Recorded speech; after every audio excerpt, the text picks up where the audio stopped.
fo k'u turu ɲɔgɔn na n'a ma ɲɔgɔn kan mɛn tuma min de foli bɛ ban. Ha dɔgɔnɔw n'o bɛ n ka kan ka di. Wa n bɛ min f'i ye o de ye n bɔ dɔgɔnɔya la o. Ɔ jumɛn. Bɔrɔ ka to wa o dun man di dɛ e ka ye dɔgɔnɔdugu de la o ayi man ye c'est to bɛ dun ye kojugu. Bɔrɔ ko dɔgɔnɔmuso min kɔnɔnajɛya to tobi fɛ tellement a bɛ to in fasa k'a ja dutigi fɔlɔ de bɛ lɔgɔmaya fɔlɔ ta.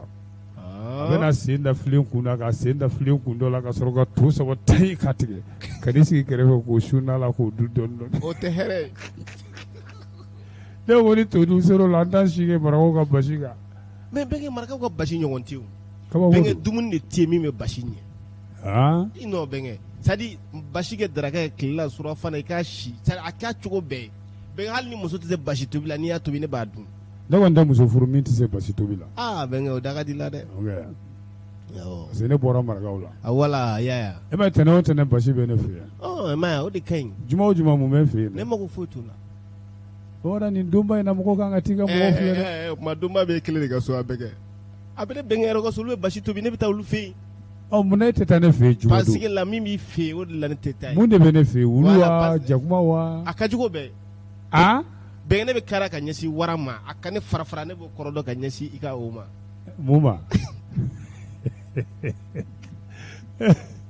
Sɛbɛ sɔrɔ bɔ lafiya ne b'a la sa lora e tɛ babada sɔrɔ sa. Babada ka togo kɛlen bɛ ka diɲɛ na mini bi sa. Siriman Tarawele Faransi. Ko ka n'i sɛgɛn togo la dɛ. Wala ale ka kuma ka ɲi. Ko n'o tɛ ko to ka di dɛ. Sinon Gane Sidibe Kémisi. Awɔ. Ko ni e ma pan a nalen don vacances la ko n'i ma pan. N'i ma pan fiyewu k'ale bɛ orange money spécial de ci i ma. Kilen. Ka bɔ Kémisi. A bɛ Kémisi de mais ni e ma pan n'ale seginna n'a ka vacances banna. Bamanan bɛ Kémisi dɔn. Ne ko ten e bɛ Kémisi dɔn. Kémisi donsoba yɛrɛ tɔgɔ bɔra kɔnɔ a fatura sa o. Bamanan tun bɛ taa yen mais olu ka kungo kɔnɔ sogo caman ye kungo kɔnɔ wuluni de ye. I y'a fɔ ten. Ne kungo kɔnɔ wuluni dɔ faga yen mais ne y'a t'u bolo yen. Yɔrɔ dɛ. I ma se ka n'o bɛɛ kan ko fara. Non ayi mɛnna yɛlɛmani mara ninnu na ye muguci nege de tun bɛ n na i b'a dɔn donso mana ɲina muguci kɔ a ma ɲi fo n bolo tun bɛ to ka n bolo jagoya bɛ kɔgɔ bɔ a yɛrɛ ma ten. N terikɛ dɔ tun ye douanier ye. Bolo bɛ kɔgɔ bɔ a yɛrɛ ma. N terikɛ dɔ tun ye douanier yɛlɛmani ye. Donc ne n'o taara ɲɔgɔn fɛ o y'a ka marifa bila a kun an taara munumunu panw sin k'a jan ten. Kungo wulunin. Awɛ. Dansɔgɔ. I ni ko. Bɛnkɛ aw bɛ n'o fɔlɔ nɔ parce que aw b'an dɛmɛ kojugu. Yɔrɔ dɛ. Aw tɛgɛ ka di. Anw donso wa. Aw donsokaw. Fo n'an taara Ogo Sagu n'o tɛ. Fɔrɔ kɔni tɛ o. Fɔrɔ ye sɔrɔsiw ta ye. An ba n den kori basi t'i la. Alhamdulilayi dɔ la mais ko kelen bɛ yen n t'a fɛn faden kan da o la dɛ ko fila n t'a fɛn faden kan da o la dɛ o yɛrɛ ni ne faden ye n da sɔrɔ la o yɛrɛ de ka ca arajo baarakɛla caman bɛ yen minnu ka sɔrɔ bɛ ne ta ɲɛ o tɛ ne tɔɔrɔ o ye garisɛgɛ o farala ala la kosɛbɛ u ye kuma nin fɔ o yɛrɛ ne bɛ sɔn n faden kan da kalan na o ye garisɛgɛ ka ko ye o ye hakilidiya yɔrɔ ye mais Bamada fɛn fila bɛ yen ne Laurent kun tɛ sɔn n faden kan da o la abada o ye mun ye o fɔlɔ ye min ye ala ɲini ayi parce que an bɛɛ bɛ taa chance égale Bamada ne tɛ sɔn n faden kan da dugawudenya la ayi o la bɛ taa chance égale awɔ mɔgɔ faamuna n'a ye bɛɛ lajɛlen fo an tɛna ko in bila dagajan da la waati in sɛbɛkɔrɔ boli la koyi e k'i ta kɛ ɲininkali kolo gɛlɛn ko ne n'an ta kɛ jaabi surumani nɔgɔmani jɔnni k'a faamuya Seydou Nourou k'a faamu yanni kuranɛ kalan don cɛ n'ale y'a faamuya ka ban a b'a ɲɛfɔ Musa Dabo ye a b'a fɔ ye bisimila bɛnkɛ ne ko kibaruya gɔnɔman jumɛn de b'i bolo bi kalaman-kalamaniya ko min ka di tonton Sila ye wa ale bɛ to ka sigi k'o de kɔnɔ kosɛbɛ ja kunnafoni kalaman-kalamani dɛ a ka di i ba fana ye dɛ ba jumɛn kelen Arakiya Jage Niger a ka di Arakiya ye koyi a ka d'a ye dɛ a ko ne dɔgɔnin n'a ko kunnafoni gɔnɔman dɛ fo ne bɛ kɔrɔtɔw ka se ko surtout don min na n'aw ko an kana fɔ an k'a to yen k'ale sigilen b'a fɔ a y'a fɔ sa a bɛ Arakiya Ja fo an b'a fɔ k'a ja Bamada a kalama-kalamani sisan muso dɔ bɛ yen yɛrɛ denna don ka d'u ye nka walidenw t'o fɛ hali dɔɔni. I kabako o muso a bɛ se k'a yɛrɛ den na don a tɛ se ka waliden na don o ye muso sugu jumɛn? I kabako o muso dɔ b'e bolo wa? Ayi o muso dɔw bɛ yen u yɛrɛ ta de ka d'u ye u tɛ waliden fɛ hali dɔɔni. Oui. Bɛnkɛ jɔn ma se ka waliden na don sa a ye mun de k'a la waliden yɛrɛ ye mun de k'a la ale yɛrɛ ye mun kɛ waliden na n'a ma se k'a la don bɛnkɛ bɔra mun de bɔra o la? Mun b'a yira k'a t'a fɛ yɛrɛ? Awɔ. I m'o ɲininkaliw caman kɛ. Kosɛbɛ. A bɛɛ jaabi bɛ n bolo masha Allah tabaraka. N'a b'i bolo ka ban an b'i lamɛn bɛn ka d'an ma. Cogo di? Nɔgɔmani ni surumani na sisan. Ɲɔ bɛ ɲɔbugu ta k'an b'a la. O y'an ka groupe WhatsApp donkan ye dɛ. Bɛnkɛ ɲɔ bɛ ɲɔbugu ta k'an b'a la. Kana siga o la fiyewu. Fɛn min b'a to e bɛ nin fɔ ne b'o dɔn. Awɔ. O ye dususuma ko ye. N'i y'o sɔrɔ k'o ta. A dafa. Dusuma talen kɔ. Ayiwa. Ka tila ka cɛya fura d'a kan. Yiri gɛrɛgɛrɛ. A nafamaba. Babada ni y'o bɛɛ ta tuma min banaw nɔgɔyalen hakili sigilen kɛrɛnkɛrɛnnenya la sunkalo ɲɛkɔrɔla in na babada n bɛ n ka sun don sago la ni Ala ka jɛ ye baasi foyi t'a la e ma nin ɲininkaliw de kɛ wa jɔn b'a yɛrɛ taw fɛ a tɛ wali taw fɛ mun na a ye mun de k'a la a ye mun kɛ min b'a yira k'a t'a fɛ ni Ala sɔnna n b'a ɲɛ f'i ye parce que bɛɛ tɛ i komi bɛɛ bisimila. Amina rabi Ala k'i ka dugawu minɛ. Ami. Ala k'an bɛɛ lajɛlen dusu suma. Walayi. K'an dusu suma kow la bi ni Ala ta bɛ taa kosɛbɛ. Mamadu hali bi Ala k'i bakɔrɔ ko nɔgɔya k'i baw dafa 9 na. N bɛ Adama Sangare Sinbo fo. N bɛ Sinbo fo. Mamadu a ka magasin yɛlɛmana New York nka baara cogoya ma yɛlɛma min tun bɛ kɛ yɔrɔ dɔ in na baara kelenw de bɛ kɛ yen a yɛlɛmana 125 de la 7e ni 8e furancɛ la a bɛ yen nka a bɛ 7e kunyanfan fɛ dɔɔnin a ka building numéro de 206 o tɛ 206 ye a bɛ 7e kun yɛrɛ la yen net dugu nima yɔrɔ la kɔni n ko yɔrɔ de don i ma fili a fɔ cogo la ɲɛnakili ko i b'a yɔrɔ bɛnkɛ an bɛ foli di i yɛrɛ bɛnkɛ kolo ma jɔn dususuma Papa Sila n'i m'a fɔ ko dususuma Papa Sila bɛnkɛ baraza maa si t'a dɔn ne bɛnkɛ tɛ tɔgɔman kɔni a bɛ jabatekɛ tɛ dugu ne yɛrɛ bɛ wele Papa de o ale fɛnɛ tɔgɔ Abubakar Sidiki Papa n fatɔma don i fatɔma don dɛ a fɛnɛ fatɔma ye mais i bɛnkɛ tɛ i bɛnkɛ tɛ o y'a kɛ n bɛnkɛ ye a bɛ nin k'a bɛnkɛ ne bɛnkɛ bɛ se ka kɛ téléphone feerela ye butɔmani de bɛ ne bolo wa ne t'a di an bɛnkɛ ninnu na koyi maraka ni kakɔlɔ ayi a k'an ka téléphone Android ma ɲɛnama dɔ d'i ma dɛ i y'a ye cogo di awɔ sinon e b'a dɔn e ta ye dagabana ye nin bɛ wele cogo di yɛrɛ ne ta nin belebeleba in tɔgɔnin dɔ b'a la sa ayi u b'a fɔ ko iPad voilà hali n'a ma ko ye a ka bɔ finiko yirinin na a bɔ dɔ ma Papa ye k'a si la an b'a fo Babada n'i b'a fɛ ka Adama Sinbo yɔrɔ a tun bɛ New York Brooklyn ye Babada sisan a yɛlɛmana a b'o 125 de la sisan 7e ni 8e furancɛ building 206 n'i sera yen Babada i b'a dafalen sɔrɔ yen a bɛ baara kelen minnu kɛ n'o ye koli envoi ye Orange Money ninnu ni Ria ni MoneyGram ni fɛn a b'o bɛɛ de kɛ wari ci cogo dɔ yɛrɛ b'u bolo Babada n'i y'a ci mɔgɔ ma diɲɛ dan miniti 5 dɔrɔn a tigi b'a f'i ye k'a y'a sɔrɔ ka dɔ ci ma n ka bɔ a kalama i y'a ye donc baara bɛ kɛla ye hali bi baara bɛ kɛla a kɛcogo la an bɛ Adama Sangare Sinbo fo ko Ala ka yen k'a sigiyɔrɔ ye Ala ka yen diya ka tɛmɛ yɔrɔ kɔrɔ kan yɛlɛma e ma ye tagula y'i ban ale fankelen jara a kɛra ten ne tɛ nkɔ min sɔn n'o ma a bɛ bɛɛ lajɛlen fo bi sɔrɔ ka kankari min da yen den an b'a gosi ka taa ɲɔgɔn kɔ kana hinɛ n na ɲininkali la dɛ o ye n tana ye sabu n kɔngɔn falen don bisimila bɛnkɛ kana jɔrɔ i kana jɔrɔ fiyewu n bɛna walawalalen di ma sisan ɲininkali walawalalen e yɛrɛ b'a jaabi a walawalalen ayiwa bisimila bɛnkɛ jɔn ni kiri bɛ ɲɔgɔn na dɛ Rasbat i kabako mun y'a ni kiri se ɲɔgɔn ma Rasbat épinglé de nouveau par la justice o y'a nanzaraka ye bɛnkɛ walawala bamanankan na n'o kɛra ne bɛnkɛ Sebajalo b'a faamuya k'a fɔ tali bɛ baraji ye Babada ko Rasbati k'i k'a dɔn k'a ni kiri sorobalen don ɲɔgɔn na dɛ k'a welewelema dara o welewelemadanin in taara kun cɛ fo dogodogonin na bɛnkɛ ni danna yɔrɔ jakite bannen tɛ nin faamu fiyewu tɛ dan yan o Malijɛti de y'a fɔ Mohamed Yusufu Bacili mais bɛɛ b'a dɔn ni Arasibati de ye CDR cɛkumaba in tɛ wa chroniqueur don fɛnɛ k'a welela tuguni yɔrɔ 5e arrondissement commissaire de tun y'a wele n'o bɛ Lafiyabugu yanfan in fɛ yen ayiwa nin ko in yɛrɛ bɛɛ nana don jumɛn tɛnɛn don kalo tile 13 o kun tɛ kunu ye wa sɔgɔma 10 heures waati a ye bɔli laban min kɛ ka kuma jabaraninw kan ayiwa a ye kunnafoni sɔrɔ cogo min dossier in yɛrɛ masuruna la dɛ Arasibati a welewelema dara ka d'a kan fangaɲinitɔn dɔ bɛ yen ko Asma CFP olu ka conférence de tun bɛ yen a tun b'o kɛnɛ kan a ye kuma dɔ de fɔ yen ko Sumelu Boye Mayiga n'an ka premier ministre kɔrɔ don Ala ka hinɛ a la ko n'u y'a nɔbɔ ka don kaso la ni a sara ka to o kaso la k'a fagara de tubabukan na bɛ segin a kan k'a f'i ye tubabukan na ayiwa ko Arasibati a été convoqué suite à des propos tenus lors de la conférence de l'ASMA CFP. Il dit Sumelu Boye Mayiga, ancien premier ministre du Mali, poursuivi et mort en détention, a été assassiné.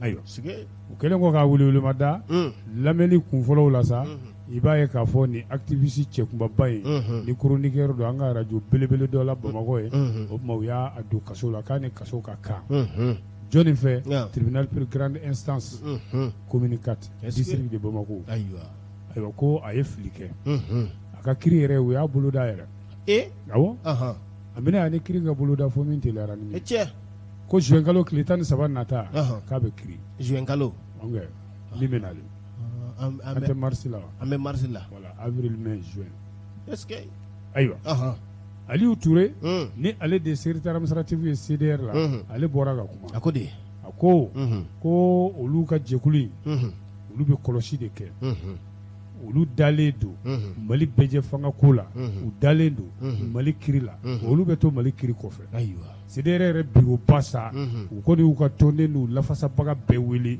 ko bɛɛ ɲɛ yɛlɛlen ka to u ka fara ɲɔgɔn kan ko don nataw la ani ko nataw la hakilina jiginna nin y'a siɲɛ sabanan de Mohamed Yusufu Bacili Arasibati ani kiiri tigilamɔgɔw bɛ tarabaso ɲɔgɔn na yɔrɔ fɔlɔ kɛra k'u tun b'a fɛ ka jamana ba wuli taamamɛnɛ sisima b'o la o kɔfɛ sa a k'a ni magistrat dɔ tarabasora ɲɔgɔn na yɔrɔ o fana kɛra fɔlɔkɔba ye sɛbɛn fasiriba ko hakilina jiginna nin bɛna k'a siɲɛ sabanan ye kiiri tigilamɔgɔw Arasibati an'u bɛ ferege ɲɔgɔn na Ala ka kuncɛko ɲuman Ala ka da ɲuman don a la an bɛ foli di i bɛnkɛ ma bɛɛ bɛ ka Lilion ale y'a kanubagaba tɔnden don an b'a fo k'a ka tɔndenw bɛɛ fo ne yɛrɛ tɔma bɛ Allemagne Badara Ali fo Badara Ali Allemagne ale ma deli ka ordinateur bila ka na d'i ma hakili b'a la e ko ordinateur bɛnkɛ ani téléphone Huawei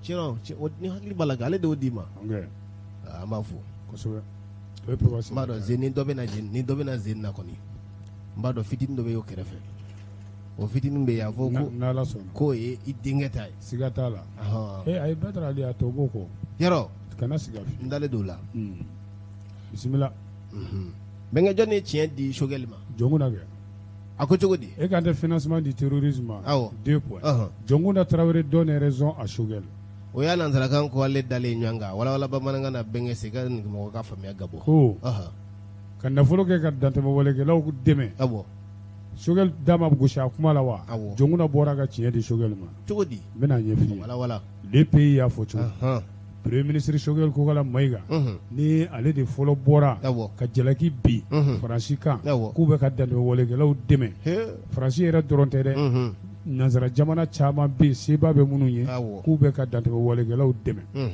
ayiwa nin jalaki in sa a kuma mɛnna politigimɔgɔw m'u da don a la u m'a kɔkɔrɔma don o kɔsa in na Jɔnkuna de bɔlen filɛ Jɔnkuna ye jɔn ye fanga furancɛ fanga dɔ tɛmɛna 2012 o ɲɛmaa tun ye ale ancien président de la transition 2012 ayiwa nin jamanakuntigi kɔrɔ in sa a bɔra a ko jamana caman de bɛ yen minnu b'a fɔ k'u bɛ ka Mali de kɔkɔrɔma don ko ka sɔrɔ u bɛ k'u ka dɛmɛ fanba yɛrɛ de di jatigɛwalekɛla jɛkulu ninnu ma dabɔ kama la walima k'a kɛ komi u t'a kalama ayiwa ɲininkali min ni maa caman b'o k'i yɛrɛ la sa munna Jɔnkuna Tarawele mɛnna a mankunnen ka nin waati janba in kɛ a ma bɔ ka tiɲɛ di. Ne yɛrɛ kun b'o ɲininkali de fɔ.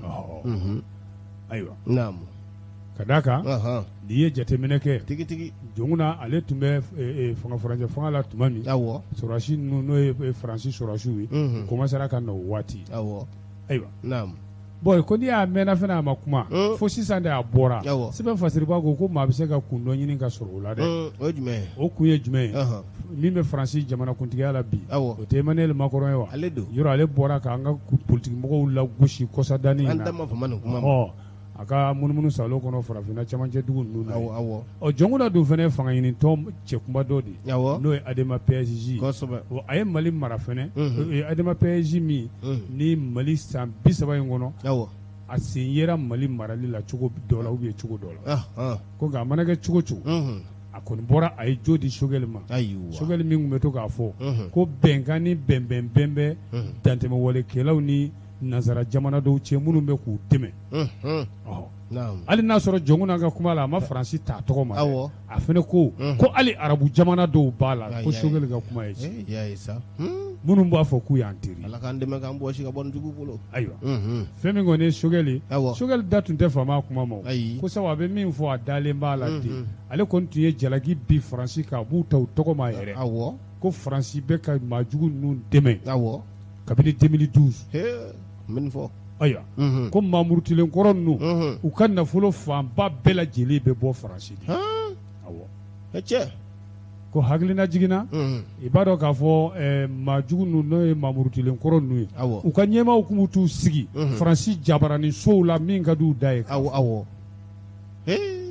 o la an ka maa kalannen baw baɲumankɛ tɔnbaw Faransi diplomate baw olu yɛrɛ caman o bɛɛ ye Faransikaw de ye universitaires ONG françaises ni fɛnw diplomate français olu caman de tun bɛ bɔ ka Mamurutilenkɔrɔ ninnu k'u tanu tanuni cogoya fɛ i b'a dɔn ko fɛn b'u cɛ min ka jugu hali ni teriya ye an ka kɔrɔnfɛla in na ye ayiwa Sogɛli n'a ka gouvernement olu sɔrɔla k'o de ye k'a fɔ tiɲɛ na dalilu yɛrɛ b'an bolo koyi k'a fɔ u bɛ nin baara ninnu kɛ o de y'a to Mali gouvernement yɛrɛ dusu tiɲɛna f'an taara nisɔngoya sɛbɛn don diɲɛnamini tɔn b'a la ye ko dalilu b'an bolo k'a fɔ Faransi ni ninnu tɛgɛ bɛ ɲɔgɔn bolo nka u bɛ k'a kɛ komi u bɛ k'an dɛmɛ de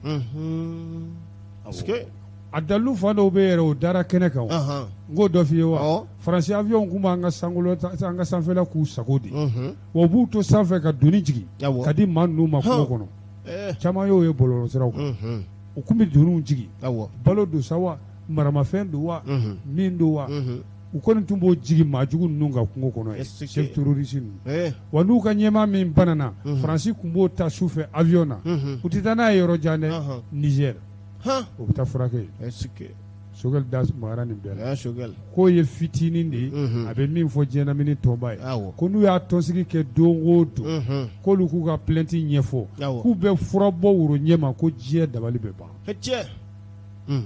yɔrɔ Sogɛli yɛrɛ ye livre dɔ bɔ min bɔra depuis 2018 Mali gɛlɛya in kan ko le plan français visant à diviser le Mali e ma kalan sa e m'o livre ye kabini o don de sa Sogɛli de kɛra Faransi jugu yɛrɛ ye sa u ka lasigiden min yɛrɛ tun bɛ a waati o yɛrɛ tun t'a fɛ Sogɛli ka kɛ premier ministre 2021 o y'i jija cogo bɛɛ la ko Sogɛli kana k'a ye mais est-ce que ale bɛ ne den dɔn i tɛ ɲininka n den jumɛn n'o tɛ a bɛ k'i ɲɛna k'e don est-ce que a bɛ ne den yɛrɛ dɔn ayi i den yɛrɛ jumɛn kelen Umaru da ayi o ka misɛn Asimu Lora Jacques Goyita n kɔrɔkɛ jagoya balimaya an bɔlen don ne dun kala ka jara bogosi b'a la bogosi t'i la fana ye tiɲɛ Sumayila Jara ale ka fasiri don le pays kɔnɔ o don bisimila ɲininka dɔrɔn bɛnkɛ ne b'i ɲininka o kana jɔrɔ o la ne b'i ɲininka de wa i bɛ safa tile sisan i tɛ pan i tɛ jɛngɛ i tɛ woyo i tɛ fɛn a fɔlen ko Orange Money bɛ co a ko bi dɛ a kɔni ko n'i ma pan bi dɛ ok ko n'a sera Faransi k'a bɛ Orange Money spécial ci ma ale bɛ a ma taa Faransi fɔlɔ peut-être a bɛ taa su na i t'a dɔn dɛ ayi a tɛ taa san dɛ Orange Money bɛ Mali la yan n'an tila journal la 19h yani 20h cɛ a ka so ne bɛɛ ka tɔgɔ a dɔw fɛ Kande Sidibe o ye fila ye a ye fila mana fɔ a b'a kɛ Kande Sidibe a b'a kɛ dɛ bɛnkɛ fila ka farin a b'a kɛ fila ye layidu mais fila maraka don dɛ o don kɛ o ka ca o a Jakite n'a Jalo ninnu awɔ filaw don nka mais n kɔni bɛ min dɔn kɔni n'a kɔni ka i ka Orange Money to n'a sera Faransi o tɛ kɛ Orange Money bilen dɛ o dɔ bɛ sɔn ka kɛ Western ye dɛ min bɛ se ka ci Western na a bɛ se ka ci o fɛnɛ tiɲɛ Orange Money ka teli Western ye minɛ a kɛra cogo cogo a tɛna tɛmɛ 2 kan ne kɔni ko hali n'a ma 2 d'i ma n'a ye 1 d'i ma o b'i bɔ o bɛɛ a dafa 1 ta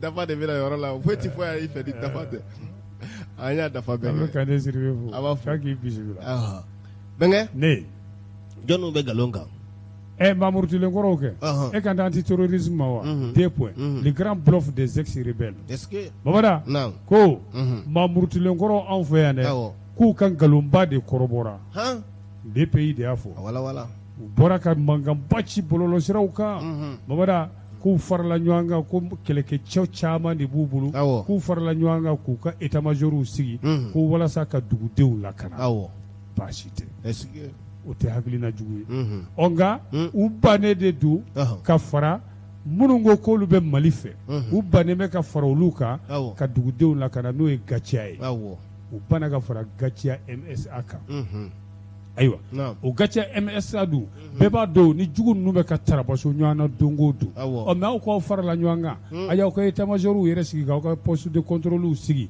mais aw tɛ ka mugu ci Mamour Tule ninnu aw dun ko k'aw bɛ ka dugudenw lakana o duguden minnu bin bɛ ka k'u ka sanga ani kuma bɛɛ dantɛmɛwalekɛlaw fɛ Sɛbɛn Fatiri b'a ko k'o ti faamu dɛ n'i ye kunnafoni sɔrɔ bonda caman ta k'a lajɛ i b'a ye k'a fɔ Mamour Tulenkɔrɔ ninnu minnu y'u tɛgɛnɔ bila bɛnkan sɛbɛn na an ka bɛn Babada ko ja u fanga de ka dɔgɔ dantɛmɛwalekɛlaw kɔrɔ kɛrɛnkɛrɛnnenya la dantɛmɛwale tɔn belebele n'o ye EIGS État islamique dans le Grand Sahara k'u bɛɛ sira olu ɲɛ ko kabako o bolofara in de bɛ dantɛmɛwale la ka maaw fa ka maaw bila boli la ka b'u sigiyɔrɔw la village Kuturu n ka village dɔ f'i ye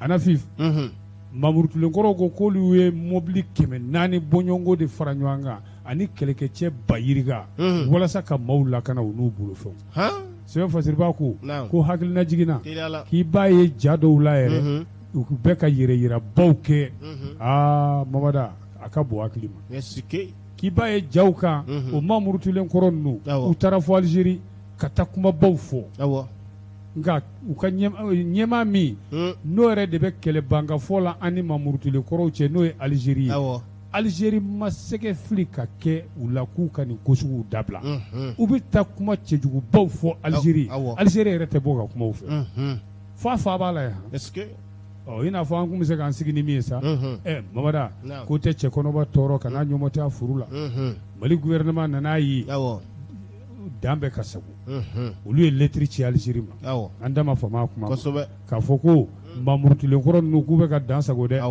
kɛnɛ kan ye u ko u y'u bolonɔ bila bɛnkan na min kɛra Algérie u nɔ tɛ ka ye o la ayiwa u jɛɲɔgɔn kuraw sa ni o de ye génie min o tɛ Yadagali ka maaw ye olu dɔrɔn de bɛ ka EIGS kɛlɛ tile laban ninnu olu bɛ k'u ta kɛ dankari de ye accord de paix yɛrɛ k'o sɔsɔli olu ka baara o de hali u kan ka duguden minnu lakana n'o y'an ka Mamour Tulenkɔrɔw ye Babada ayi u ye dugudenw bila en plein vol kabini o kɛra EIGS nana i sigi ka kɛnɛ minɛ n'o ye État islamique du Grand Sahel bon dɔw bolo ko waati de sera sa an ka Mamour Tulenkɔrɔ ninnu u ka bɔ nin nkalon kɔfɛ u k'u dalakan timɛ o ye jumɛn ye ka jigin kɛnɛ kan ka EIGS kɛlɛ bɛɛ ɲɛna yan'o cɛ kɔni an ka jamana ɲɛmaaw olu kɔni kɛn bɛ k'u sigi k'u la yɔrɔ bɛ yɔrɔ la a tɛ k'u la ka se dɛ Tesit Asɔngo Menaka dugu kɔnɔna Gao dugu kɔnɔna Intahaka Tarkinta Labezanga Burem ayiwa fandɔ in fɛ minnu ko an kɔni an ye marifa ta nka an y'a ta Mali de ye Mali sɔrɔsiw bɛ mɔgɔ kɛlɛ an bi kɛlɛ o ye Gacia MSA ye olu b'u ka kɛlɛ la mais Mamour Touré kɔrɔw u bannen bɛ ka dɛmɛ don olu fana ma kɔsadani na u tɛ sɔn ka gaciya dɛmɛ jugu kɛlɛ la an tor'o la fo nin kalo yɛrɛ tile 11 maa dɔw bɛ yen maa marifatigiw minnu ma lakodɔn olu sinna ka pan ka cun campement dɔ kɔnɔ yen u ka dugu la min bɛ wele ko Icardiwas ale bɛ Hayina Icardiwas Hayina a bɛ an Sawaja a b'o commune de fɛ i bɛ yɔrɔ nin dɔn i ka lycée kɛ caman na i b'a dɔn ma kalan kɛ o y'a sɔrɔ ma don école la an ka taa ale ni Djibo cɛ kilo 20 u nana moto de la koyi ka bagan caman tiɲɛ ok o kunnafoni dalen gaciya tulo kan coo belebele Mamada y'u nɔ bɔ panw u bolila ka bagan ninnu tu gaciya ye bagan ninnu bɛɛ minɛ ka na bɛɛ ka bagan d'i ma alhamdulilayi i tɔma ladege i tɔma de tun b'o kɛ gaciya kɛlɛkɛcɛw marsikalo tile 10 fɛnɛ u k'u ye bagan dɔw fɛnɛ suɲɛ o réseau kelen in dɛ u y'o ta o bagan ninnu bɔ min Adarntiklit o fana bɛ Djibo mara la yen Mamada bagan 1000 ani 60 mais gaciya maaw y'u bunte k'a bɛɛ minɛ u la ka taa sigida bɛɛ ka bagan d'i ma alhamdulilayi Icardiwas yɛrɛ dɔrɔn bagan 600 de tun taara u y'a segin u ma Adarntiklit bagan 460 u y'olu ta segin u ma o tuma gaciya de ko gouvernement ma sa ani Mamour Touré kɔrɔw ma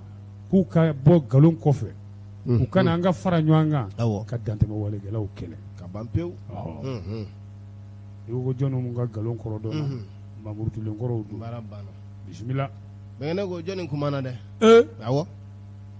nouvelle constitution ko in na wa tigi docteur Moro Soumare a ko di 2 points personne n'a donné mandat à un militaire de faire un coup d'état bɛnkɛnɛ y'a nansaraka wala bamanankan d'après Kassim Kino Diallo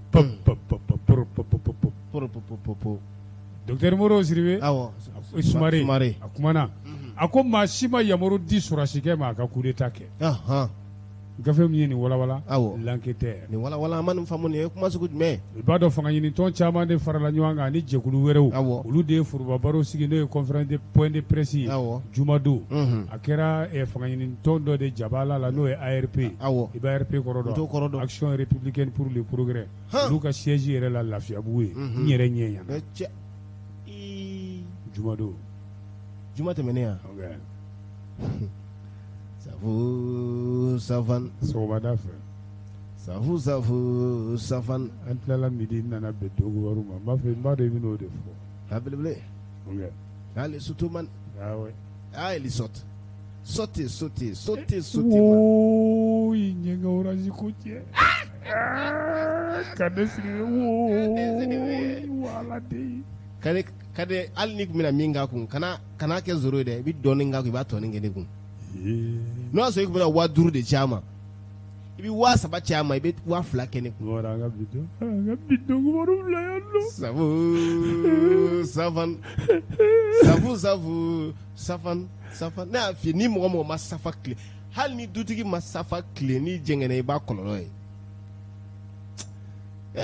Kade Sidibe.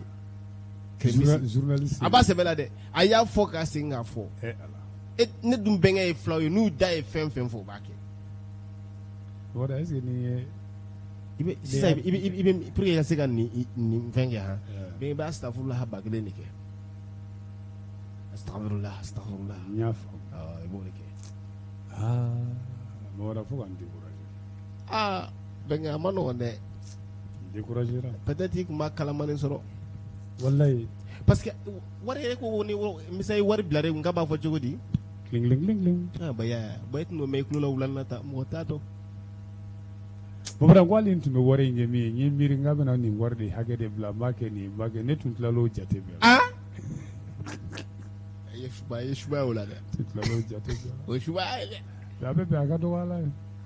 a ye fatuluba kɛ. mɔgɔ koliji bɛɛ tɛ k'i kan. ayi.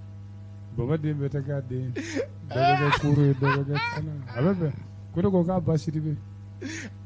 alo la a y'a gɛn da an b'a barika da. awɔ a bɛ bɛn siɲɛ wɛrɛ a k'a fɔ tuguni n bɛ n fasa fili. ala ta. Babara n tun tɛ yen. ayi kun tɛ yen. walasa kandi dusu ka da n tun tɛ yen. a b'a kɛ yɛrɛ n tɛ tɔnsigi in kalama yɛrɛ ni gafe tɛ i y'a faamu a kuma sigibaga yɛrɛ o kun ye fanga ɲinitɔ jɛkuluba in ɲɛmaa yɛrɛ ye o de ye docteur Modibo Soumaré n bɛnkɛ Safurulaye n ba balimakɛ ale de fana parti ARP ɲɛmaa ye Baba nin Furuba baro in kɔnɔna la a y'a jira k'a fɔ u ka jɛkulu in tɔgɔ de ko cadre n'i y'a mɛn ko cadre tɔn minnu farala ɲɔgɔn kan fanga ɲinitɔnw ani jɛkulu wɛrɛw k'u b'a ɲini fanga furancɛ fanga ɲɛmaaw fɛ fɛn min ye jamana jɔsi sariya kura ko ye u k'a bila pewu pewu pewu wa u ye kalafili don ni waati minnu fɔ u k'u jija k'o layidu timɛ ko sabu maa si m'a ɲini u fɛ k'u ka coup d'état kɛ ka n'u sigi fanga la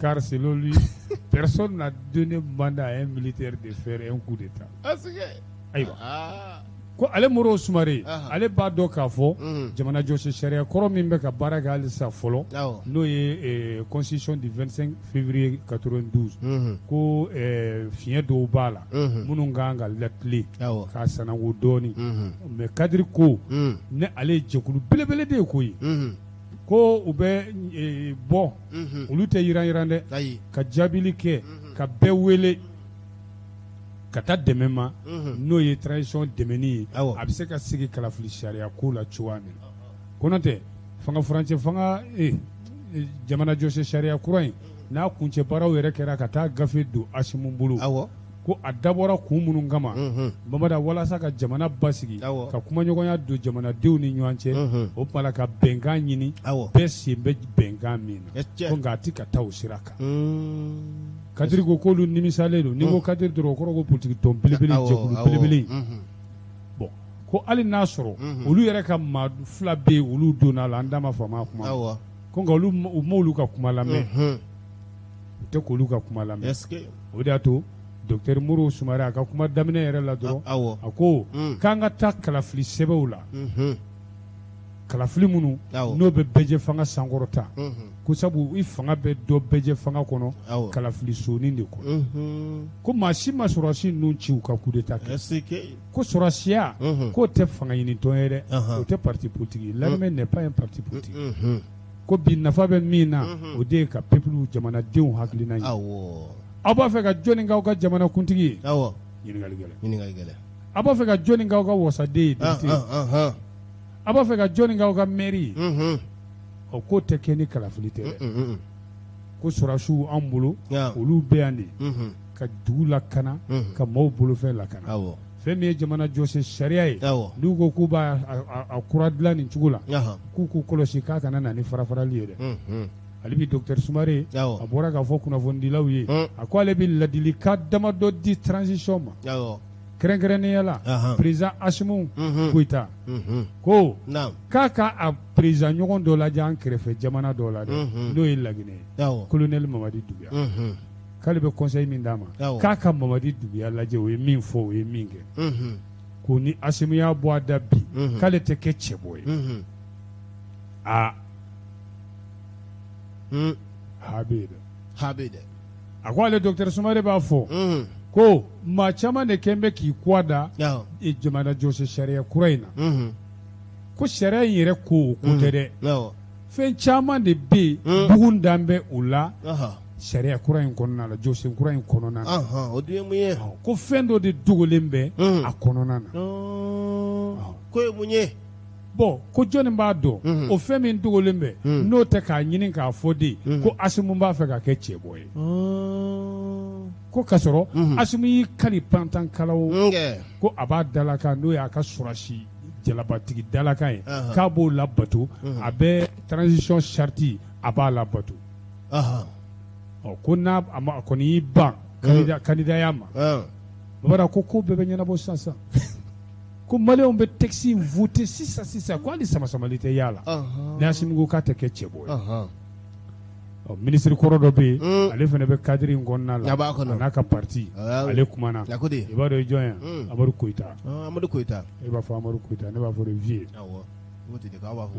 bon petit frère cɛ gɛlɛn don dɛ Amadu Koyita ye depuis Moti a tɛ ka kɛlɛkɛ cɛ denmisɛnnin biɲɛkɛnɛw ale de tun b'olu ɲɛma Amadu Koyita mais fanga ɲinitɔn b'a yɛrɛ bolo bi PS yelen kura awɔ a ko olu tɛ ngwara da langolo na opposition stérile ayi olu t'u la o ayiwa olu bɛ ngwara da min kɔnɔna na ngwara da min n'a bɛ na ni nafa ye o tuma olu b'a ɲini ni jamana jɔsen sariya kura in u b'a ɲini transition maaw fɛ u k'a to ni jamana kuntigi kura sigira kalafili sigili kɔnɔna na u k'a baara t'u bolo k'u y'o dɛmɛ yɛrɛ kaban kabini o ma k'a ye fɔlɔ ko sabu ni banba nin kan sa o tuma ka jamana jɔsen sariya ko ɲɛnabɔ ko gouvernement y'i to la ka na fɔ k'a foroba kalafili yɛrɛ bɔra a dɔgɔkɔrɔ yɔrɔ an da ma faamu k'ale t'a fɛ a ka bɔ a dɔgɔkɔrɔ dɛ u k'a ko bila yɛrɛ de pewu u k'a ko bila dɛ Konatɛ olu ka jɛkulu n'o ye kadiri ye olu jatigɛlen de koyi est-ce que kalafili don ninnu fɛnɛ minnu sigilen filɛ o bɛna kɛ ka bɛn o ma ko ka d'a kan kalafilikulu tun kan ka wele kabini juin 2022 jɛnamini tɔnba u ye layidu ta n'olu bɛɛ na waatiw bɛɛ lajɛlen kan ayiwa ni kalafili jɛkulu n'o ye collège électoral ye olu kan ka wele k'u ɲininka walasa foroba kalafili in ka kɛ n'o ye référendum ye kalafilidenw bolo dalen don bon o référendum in tun kan ka kɛ nin kalo in tile 19 dimanche nata kalafili jɛkulu min kan ka o kalafili olu ma wele n'o ye collège électoral ye olu tun kan ka wele depuis kalo salen tile 17 o baaraw ma kɛ o kumana k'u ka nin ko in bila u k'u ɲɛsin kalafili yɛrɛ o ma u ka référendum ko in to yen bani ko sabu o tɛna se ka kɛ yɛrɛ yanni le 19 cɛ i n'a fɔ a bolo dara cogo k'olu jatigɛlen don nin kana kɛ sababu ye u ka taa dɔ fara transition kunnama kan tuguni dɛ ko n'o dun kɛra o n'a kɔlɔlɔw do koyi tigɛna bɛna ta ka ɲɛsin Mali ma babara ka na Mali da k'a yɛrɛkɛ ɲangili kuraw kɔrɔ tuguni ni kalafiliw ma k'a dɔgɔ la o de y'a to jɛkuluba in sa n'o ye kadiri u ko ka référendum ko in bila jamana jɔsi sariya kura ko in u k'o bila jamana kuntigi min ni kala bɛna ta u ye transition bannen ka fanga di o ma u k'a baara t'o bolo k'u b'a ɲini transition maaw fɛ u k'a ko bila pewu pewu pewu o tuma u ka kalafili don minnu n'u yɛrɛ y'o boloda n'o bɔr'u yɛrɛ da n'u ni jɛnamini tɔnw bɛn n'o kan u ka taa n'o ye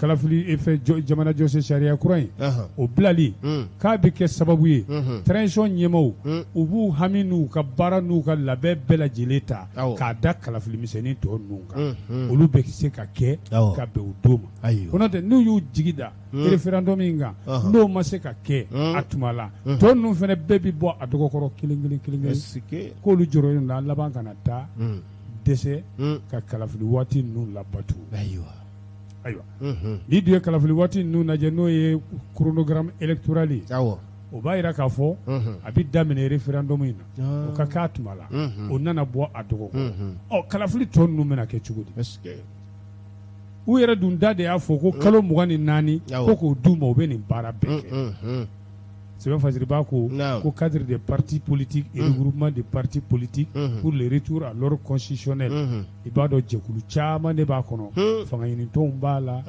mamada i n'a fɔ EPM ARP NVPM ASMA CFP ADRP CNDR CVCRT mamada ani jɛkulu caman o de b'a la n'i ko jɔnni kumana docteur Moro Sumare a b'i kaba Jakite ka fasiri don l'enquêteur kɔnɔ bisimila an bɛ se k'o foli ta k'o di tɔnɔ Silani Marabata Sibi ma kosɛbɛ kɛ ani tɔnɔ Ɲang ka Madiasa Kaba Jakite fo ka Bagadaji Mayi fo Bagadaji Mayi ɲɛbileni Mayi yɛrɛ a kunnafoni tun nana dɛ ni yɛrɛ dɛ an ka foli b'a ye an bɛ Mayi fo ka Ami Keyita fo ka foli d'a ma Brooklyn ka Aïda fo Aïda Keyita denmuso an b'a fɔ ka Umu Keyita fɔ Amérique an b'u bɛɛ fɔ denmuso don an bɛ groupe débat ɲuman nana n'a ka jama an b'u bɛɛ lajɛlen fo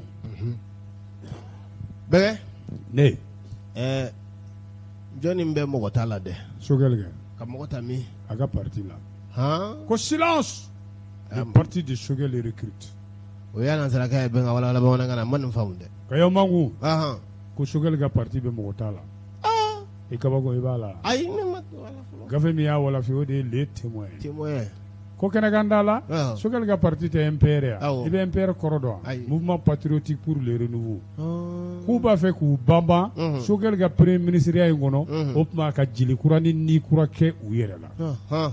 ko yɛrɛ b'a dɔn k'a fɔ kalafili tɛmɛnenw na Awɔ. u k'u ka misɛ i ko museli Mhm. u barila ka kunun ten pɛrɛw He. waati min na u ka dankɔrɔba n'o ye parti yɛrɛ ɲɛmaa ye o nana kɛ premier ministre ye Est-ce que ayiwa ko waranikala de b'ale ka fɛn na. ok He. jaramangana Jaramakana. le tigre Ah ouais. ayiwa Mhm. yɔrɔ an da ma fama a kuma ma ko a ye nomili baden caman kɛ a yɛrɛ ka baarakɛyɔrɔ kɔsadani Mhm. ko maa t'o hakilina dɔ dɛ Ayiwa. ayiwa ko nka bɛɛ bɛ se k'a dɔn k'a fɔ ko dɔ dogo bɛ sɔrɔ o ko kɔfɛ awɔ Ayiwa. ka d'a kan Mhm. ale de ye premier ministre ye bi Mhm. donc ko a bɛ ni yɛrɛ yira kɔni tɛ fila ye wa a bɛ yɛrɛ yira sugu bɛɛ de la Ahan. k'a y'o ta ka taa ala yɛrɛ faso la Mhm. babada Naam. a selen ye Ahan. ka taa balo ni mɔgɔw la babada ja balo ninnu kɛrɛfɛ garijɛw bɛ di bon garijɛ n t'a dɔn u m'a garijɛ spécifié Awɔ. u kɔni ko don massif de vivre et de garijɛ à chaque étape Mhm. o tuma jama de bɛ bɔ sa Mhm. Sogɛl ani discours n'o ye jama ɲini discours ye Awɔ. olu bɛ kalan Mhm. ayiwa nka Mhm. o hakilina in a ma se ka kɛ a sago yɛrɛ la Awɔ. a dabɔra min kama a ma se ka k'o ye Mhm. sabu Sogɛl tun kan ka se yɔrɔ fila la Awɔ. lakanabaliya fɛ Mhm. a ma se ka se yen Eh Allah. Mhm. bon yen dun a kun kan k'i banba yen de Ahan. sabu a kun ka parti yɛrɛ nɔ tununa yen Mhm. ayiwa Eh? nka Mhm. a seginna kɔ a ma se ka taa o yɔrɔ ninnu Mhm. il a rebroussé chemin Ayiwa. o ye dugu fila jumɛn ye Burem na Songo Ɔn. jaramangana parti Mhm. babada o bɛɛ la a ma sɔnni na don dɛ Ayi. kunnafoni sɔrɔ bonda caman y'a yira an Ah, na ah, ko Sogɛl ka parti an bɛ don min na i ko bi Mm. k'a jaramangana kɛlen bɛ k'i sɔnni yɛrɛ bɔ koyi He. ok Mhm. k'a ma da su wulilen ma koyi Ayiwa. mamada u ka parti fagalen don yɔrɔ o yɔrɔ u bɛ k'a lakunu a bɛɛ la Han. Ɔ. Mhm. ko u nana don a kɔnɔ ka parti yɛrɛ de walankata sa Est-ce que k'u lili bɔ fan bɛɛ fɛ Ahan. Bamako Mm. fo jamana kɔnɔna Han. u tun bɛ yɔrɔ kɔrɔ fɛn fɛn la k'a bɛɛ kuraya ka ni kura don a bɛɛ la Awɔ. o tuma na ka parti dili to a yɔrɔ ninnu bɛɛ la a sigida bɛɛ la Awɔ.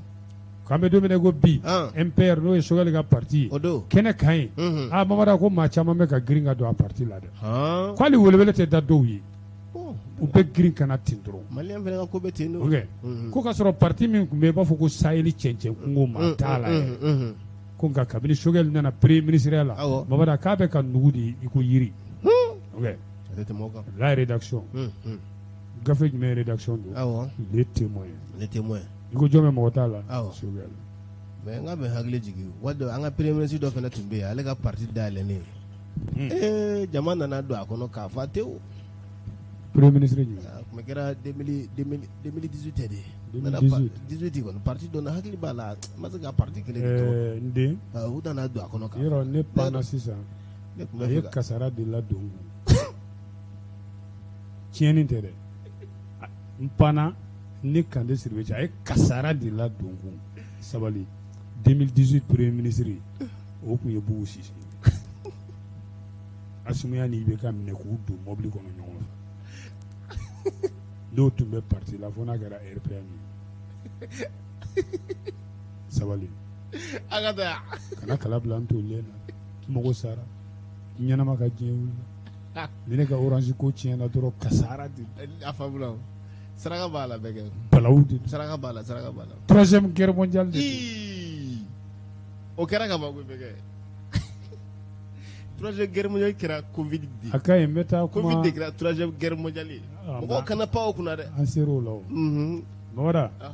n y'a faamu a y'a faamu n bɛ taa kirimisi donsoba fɛ yen Awɔ. a n'a dugutigi ni alimami Mm. u ka Kande deli mais a ma kuma fɔlɔ o bɛnkɛ e de A bɛna kuma, i a ja bɛ- tigɛra o ne ja bɛ tigɛ kɛ n ma kan ka layidu dafa o mais non e min kɛ layidu dafa mais a fɛnɛ cunni kan de o layidu bon ayi deliko de bila man di ya an ka kunu kibaruya goni tɛ wa Mm. ko dusukɔrɔ t'a sonsori cogo bila k'a b'a buranna la dusukɔrɔ kɛ ok dusukɔrɔ kelen awɔ a ta sonsoro cogo bila n den i bɛ k'a lajɛ jɔn ye dusukɔrɔ ye ayi ayi komi i bɛ k'a lajɛ jɔn ye Ayi sa. dusukɔrɔ ye ayi dusukɔrɔ tɛ yan bɛnkɛ a tɛ yan yɛrɛ de a bɛ min a bɛ dɔ bɛ yan bila n'a ye dɛ yan fɛ quartier in na yan fɛ bɛɛ ka taa gafe kɔnɔ waati sara a ka ɲi ne tun ko ne ye dusukɔrɔ ye bi n den I kun b'o sogo kilo 20 de. Sogo kilo 20 bɛnkɛ. Kɛmɛ duuru bɛ kɛmɛ. N ko sogo kilo ye kɛmɛ duuru de sa. O kilo 20 bɛnkɛ o 5000 ye dɛ. O ye 1000 ye dɛ. O don kan. Pati sakana. B'a bila n ka orange money la. Bɛnkɛ. Ne. An dontɔ ye kuma dɔ fɔ. I ko bɛɛ dɔw bɛ yen. Bɛɛ tɛ se ka. U bɛ se k'u yɛrɛ den na dun. Nka u tɛ waliden fɛ hali tɔgɔ. Subhanallah a kɛra cogo di bɛnkɛ. Kɛ ma kɛ waliden fɛ sa a ye mun k'a la. Mɔgɔ an ka nin tobi. Ayi bɛnkɛ ko ayi b'a fɔ ne tɛ se ka nin kalan ɲini fɛ. Ayi bɛnkɛ fɔ. N'a ma ɲa ka ba kɔnɔ a kɛra. Bɛnkɛ ni ko ma ba kɛli ma tɛ ba fɔli ma. Ala welela ye dɛ.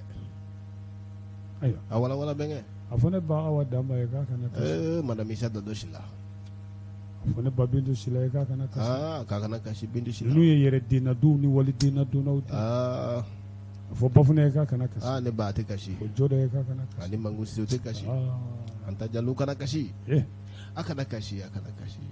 Bamanan a fɔ i tɛnɛmuso ye n'o ye ne yɛrɛ kɔrɔmuso ye. Mani Jalo k'a kana kasi. A kana kasi dɛ a tɛ kasi. Bamanan nin mɛlɛkɛnin dɛ. Mɛlɛkɛnin.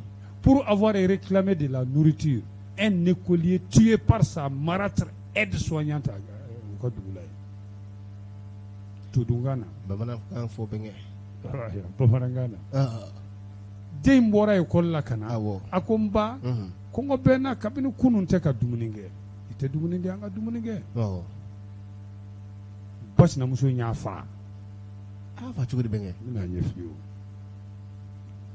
A bɛ premier cycle de la dɛ. K'a école tɔgɔ bɛ yan. O bɛ da san 8. A bɛ CPN de la. Ayiwa. Ba sinamuso in de kɛra a sababu ye. I y'a fɔ. Den nana ka bɔ école la. Mais den in yɛrɛ sɔrɔla cogo di? Den in ye jɔn ye? Cɛ den de ye den ye. Mais ani den ba ma ɲɛ a la. U ye ɲɔgɔn bila. A ko bon se bɛ ale ye. Mais se tɛ ba ye. Ni den tora ba in bolo o tuma la a ka siniɲɛsigi tɛ sabati. Sabu ala donni école la o moyen tɛ ba in bolo. O tuma ko ba ka den d'ale ma ale b'a don kalan na k'a ladamu. O y'a sɔrɔ cɛ ye muso in de furu sisan min y'a fa cɛ in y'o furu. A ko muso bɛ ne bolo se bɛ n ye k'a don kalan na mais hali ni n y'a to e bolo i tɛ se den cɛmannin ma. Den ba ko meku ko den tɛ di. Ale y'o kɛ tajuru sara ye cɛ la. Komi ni cɛ bɛ ka sama den de nɔfɛ ale fana b'i dimi bɔ. Mɔgɔ k'o kɛ kirilataga ye kiri tigilamaw ye jo di cɛ ma. Ko n'aw tiɲɛna ɲɔgɔn ye min bɛ se ka den ka siniɲɛsigi sabati den bɛ don. Ni musomanin yɛrɛ tun don fɔ ka di nka cɛmannin kiri tigilamaw ye den di fa ma. Fa taara den di a muso in ma sa. Den bɛ so kɔnɔ. Mais fa in mɔgɔba de don homme d'affaires ba a ka voyage de ka ca. K'a fɔ ko baloko dɛsɛ b'a ka so kɔnɔ ayi. Mais sinamuso juguya yɛrɛ ani n den tɛ wolomuso juguya yɛrɛ kama kafiri musirikata faraw n'anta setan anta iblis a tɛ dumuni yɛrɛ di den ma. N'i ye den nisɔndiyalen ye k'i fa bɛ du kɔnɔ. Ayiwa fo ka den fasa a sen kan sigiɲɔgɔn dɔw y'o fɔ dɛ ko den fasara a sen kan a tɛ dumuni ɲɛnama d'a ma wa den mana bɔ école la a mɛrulen bɛ kɛrɛfɛ ani jɔn bɛ baro kɛ ni datuma sera paw wuli ka don nɛni ni nɛni kɔngɔ nana den sɛgɛsɛ o b'a da sɔgɔma a wulila cogo min a y'a ɲɛ ko daraka ma d'a ma a taara école fa de tun bɛ taa bila fa ten a taara école tilegan fɛ babada ko den bɛna tuma min fa b'a sen fofo kɔngɔ fɛ o bɛ taa sɔrɔ fa nagani bɛ taara a nana sagi bila a ye sagi bila a n'a ba ma ko ma ko tiɲɛ na ko kɔngɔ bɛ n na koyi surɔ ma sɔrɔ fɛnɛ dun sɔgɔmada n taara école la n ma daraka dun kɔngɔ bɛ n na de i tɛ dumuni dɔ di yan o y'a sɔrɔ a tilala to fasa la to bɛ ka wusu u bɛ to fasa ni sɔngɔla ye sɔngɔla in de bɛ wele ko fɛn u b'a wele tubabukan na spatule o de ye sɔngɔla ye spatule en bois sɔngɔla yirilama kɔ a filɛ ka ala minɛ k'i kɔfilɛ dɔrɔn i ko mun k'a kɛ den ko pawu Mamada mɔgɔ tɛ adamaden ni yɔrɔ dɔn sɔngala in taara bɛn den ni ma yɔrɔ dɛ ka den siri ka bɔ ka bin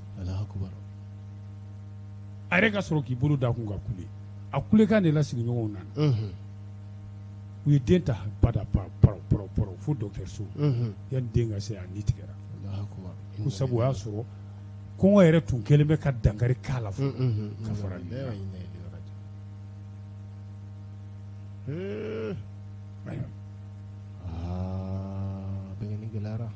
den tora la sigiɲɔgɔnw m'a bila kɔjan da la o ayi olu sina ka k'an ka gendarme wolo tɛ dɛ u yɛrɛ de y'u tɛgɛ da muso jugu in kan k'a mɔ i ko to lɔgɔma ka taa n'a ye gendarmerie la gendarme ye ɲininkali tɛnku a la a y'i jɔ a la dɛ a ko ale tun b'a dabɔ nin kama nka sɔngala in taara ni fanga ye pe a y'a sɔrɔ yɔrɔ min ale tun b'a dabɔ fagali kama u ko mun ye den in kogoya i ye o yɔrɔ de kɛra ko jugumama yɔrɔ a ko cɛ taara den sidɔnbali de ta ka n'o bila ale kan mais gendarme chef ka jaabi de ye jama yɛrɛ nisɔndiya o yɔrɔ la gendarme chef ko a kana n'a den ye i kan wa ou bien a kun bɛ se ka na ni den n'a ba yɛrɛ ye k'o fara i kan e kun bɛ se ka nin k'a la a ba ɲɛna wa k'e kun bɛ se ka nin kɛ den in na a ba ɲɛna so kɔnɔ yan wa k'an y'a fɔ u y'a kumakanw sɛbɛn Mamada ni k'a bila Babaji ka bolo kan ka taa di u ka procureur ba ma sɛbɛn dalen u ka tabali kan procureur implacable procureur min Mamada yurugu hali a jugu tɛ sɔn k'o fɔ a ma nkalon ni namara ni kiiri tigɛ ko jugu hali a jugu tɛ sɔn k'o fɔ a ma procureur min don ani Ala ka di ani kira ka di Ala y'a garijɛgɛ furumuso ɲuman na Mamada muso min n'o fana ye Ala jɔn ye o bɛ Ala dɔn fonisere don u ye affaire don procureur Ala ɲɛ sera ɲɛ procureur a ka bibliothèque bɛɛ ye kuranɛ de a tɔgɔ fɔ sa silamɛ ba tɔgɔ fɔ sa bɛnkɛ sa b'a sɔrɔ Simo sera wolo bara ko ne den b'a fɔ sa k'ale safan sa b'a sɔrɔ mɔgɔ caman ko a b'a fɔ sa safu maninka muso ɲɛwo ye filani a b'a fɔ sa ko luraba yɛrɛ tɔgɔ fɔ sa procureur nin bɛ sara Ala ɲɛ bɛɛ ko n'a ye muso nin kiri ko diɲɛ bɛ wuli ko sabu a bɛ doni min da kɔ a b'a kan kari procureur Ala jɔn a tɔgɔ fɔ sa bɛnkɛ tɔgɔ fɔ président Touré cour d'appel Aramatulayi cɛ non tu fɛ ka pɛrɛn ba de u y'a affaire mais ni papa don u y'a affaire d'ale bɛnkɛ Mamada nin ko yɛrɛ juguman yɔrɔ ye min ye dɛ nin sugu de ka ca u ka o dugu in na ye dugu in tɔgɔ bɛɛ yan ko muso dama min bɛ kaso la a dugu in na ye k'u ye sinamusodenw faa k'o de ka ca e tun ka dugu tɔgɔ fɔ an kana purunparan ka taa dɔ ta ayi kaɲi Mali dugu dɔ don wa k'ale école dɔ bɛ san 13 a kun bɛ CMD de la Mamada don dɔ la dugu jɛra dɔrɔn u taara sɔrɔ a dulonnen bɛ juru la a siso kɔnɔ san 13 o bɛ se k'a yɛrɛ pandi wa ko ja a ba sinamuso de y'a pandi ka tila ka boli hali sini a ma ye ka sinamuso den dulo juru la ka taa hali sini ni dugu jumɛn ko dɔ fana kɛra san 7 a ka anniversaire a ko papa ne ka anniversaire bɛ fêter han sinamuso ko k'o tɛ kɛ fa ko k'o bɛ kɛ dɛ k'o kɛ anniversaire duman ba Mamada dugu jɛra u taara sɔrɔ den sara Alahu akibaru o kuma yɛrɛ tun ye dugu min na waati mais tɛgɛ dar'o sinamuso in kan dogodogonin ale lasi sensurunin bɛɛ tun bɛ ɲɔgɔn kan ye safuru la grillage b'u ni ɲɔgɔn cɛ parce que lasi kelen ni muso kelen kaso kɔnɔ o man ɲi sogo yira ne mara yɔrɔ tɛ dagolo sanfɛ saba sɔrɔ ne bɛnkɛ Fuseni Saramoni b'a ko lora ale Musa Jambo i tɛ lasi ale lasi tɛ Musa Jambo fɔ Silima Koyita Gabɔ Mamada an bɛ Bani Sise fo Congo ne yɛrɛ ka bɔsi fo Bani Sise bɛ yen Bani Sise bɛnkɛ don awɔ n ka nin ka ne yɛrɛ bɛnkɛ ma k'an ka bɔsi fo o ye jɔn ye